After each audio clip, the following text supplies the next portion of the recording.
Sejarah Syekh Siti Jenar. Syekh Siti Jenar, ia juga akrab dipanggil Syekh Lemah Abang. Beberapa literatur Jawa menyebutnya Syekh Siti Brit. Bahkan ada yang menyebutnya Syekh Jabarantas karena sehari-harinya menjadi berpenampilan sederhana.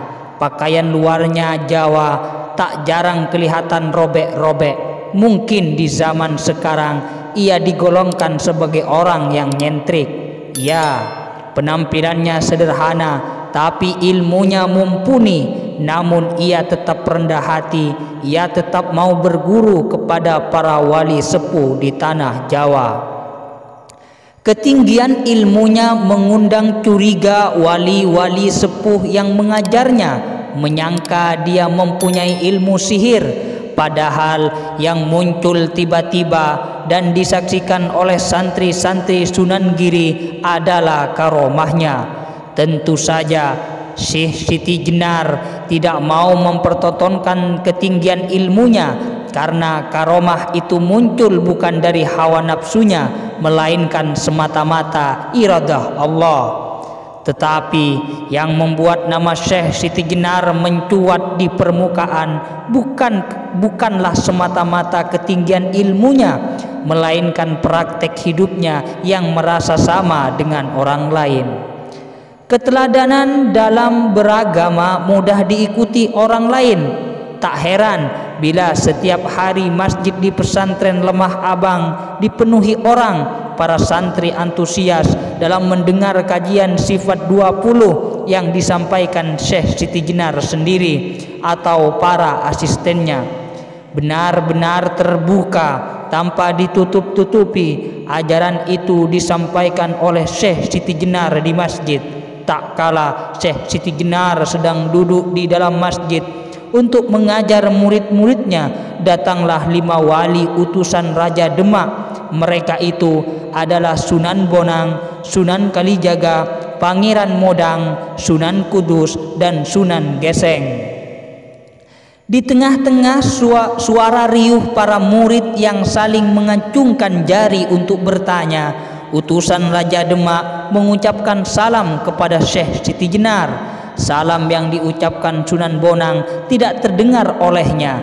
Di dalam babat-babat sejarah diceritakan bahwa Sunan Bonang emosi karena merasa ucapannya tidak didengar. Lalu Sunan Bonang mendekat langsung ke Syekh dan mengambil tangannya sambil membentak Syekh, "Hai Siti Jenar yang sedang berada di alam kematian, hentikanlah sejenak pengajaranmu. Jangan kau teruskan mengajar murid-muridmu." Jika memang benar kisah tersebut, maka ada satu hal yang tidak dimiliki oleh utusan Raja Demak. Etika, akhlak yang dicontohkan oleh Rasul Allah diremehkan. Padahal dalam babat yang jauh lebih tua disebutkan bahwa Syekh Siti Jenar adalah salah seorang anggota wali. Dalam suatu sarasehan di Giri Gajah, wilayah Giri Gresik, yang membahas makrifat, kehadiran 8 orang wali, Pangeran Bonang, Pangeran Cirebon, Pangeran Majagung, Pangeran Kalijaga, Syekh Bentong, Maulana Makribi, Syekh Lemah Abang, dan Pangeran Giri Gajah. Namun di dalam sidang para wali itu, hanya pandangan Syekh Siti Jenar yang dianggap menyimpang oleh wali lainnya. Bahkan beberapa wali malah memperingatkan Syekh, dan ada yang mengingatkan bahwa pandangan Syekh itu bisa dihukum mati. Pandangannya dianggap merusak agama Islam. Oleh karena pandangannya tidak diterima, maka Syekh meninggalkan sidang kewalian itu. Jika kita perhatikan dengan seksama, di deretan wali senior ini, nama-nama Pangeran Modang, Sunan Kudus, dan Sunan Geseng belum muncul. Dan ternyata yang hadir bukan 9 wali, tapi ada 8 wali. Dalam wirid Hidayat Jati juga ditegaskan adanya wali 8 dan bukan wali 9 seperti yang kita kenal sekarang ini. Dan di sarasehan awal ternyata Syekh Siti Jenar atau Syekh Lemah Abang sudah tercantum di dalamnya.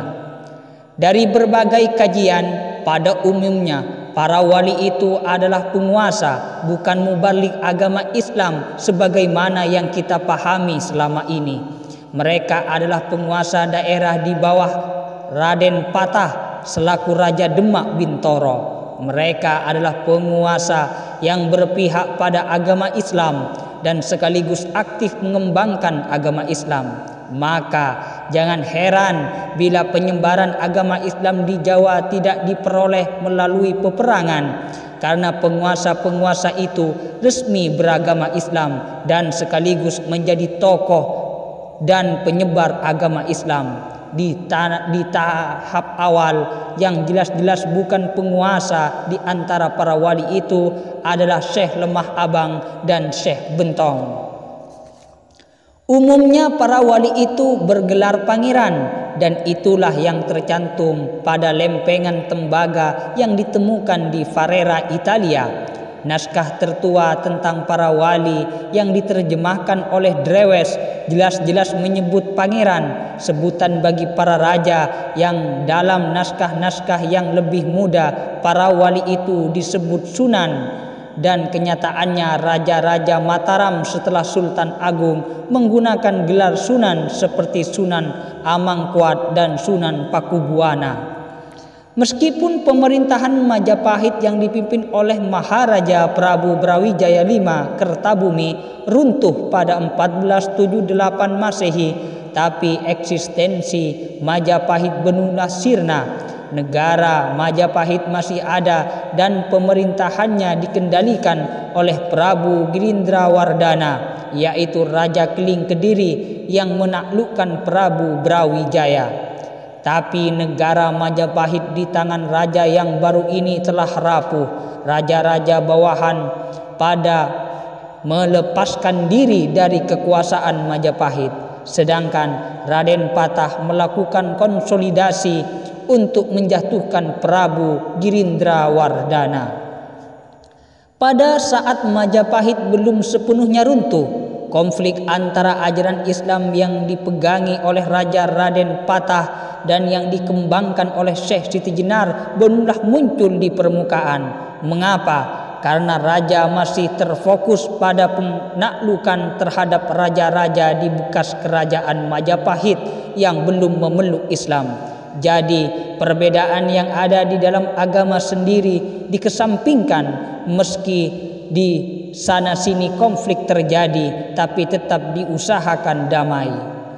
Menurut berbagai sumber, vonis mati dijatuhkan kepada Syekh Siti Jenar dalam sidang para wali di Cirebon dijatuhkan ketika kekuasaan Demak sudah sangat kuat, sedangkan Majapahit dikatakan sudah runtuh sama sekali. Pelaksanaan hukuman mati terhadap Syekh Siti Jenar dapat dikatakan setelah tahun 1515. Dapat dikatakan pelaksanaan hukuman itu di akhir pemerintahan Raden Patah, alias ketika kekuatan Majapahit sudah tidak diperhitungkan lagi. Meski masih ada raja-raja yang harus ditaklukkan seperti raja-raja di bagian Jawa Timur, tapi Majapahit sudah lumpuh. Ketika Demak masih sibuk dalam penaklukan, ajaran Syekh Siti Jenar lebih bisa diterima oleh raja-raja Jawa yang telah memeluk agama Islam. Diceritakan dalam Babat Jagatingkir bahwa ada 40 orang tokoh yang berguru kepada Syekh Siti Jenar. Melihat banyaknya tokoh yang berguru kepada Syekh Siti Jenar di rumah Jeng Kiai Ageng Pengging, maka cemaslah Raden Patah. Sebabnya Ki Pengging adalah cucu Prabu Brawijaya V, Raja Demak khawatir bila di kemudian hari Pengging melakukan pemberontakan. Maka setelah kekuasaan Demak kuat dan Pengging telah ditaklukkan, Syekh Siti Jenar diperintahkan untuk menghentikan ajarannya. Karena Syekh tidak mau, vonis mati pun dijatuhkan kepadanya.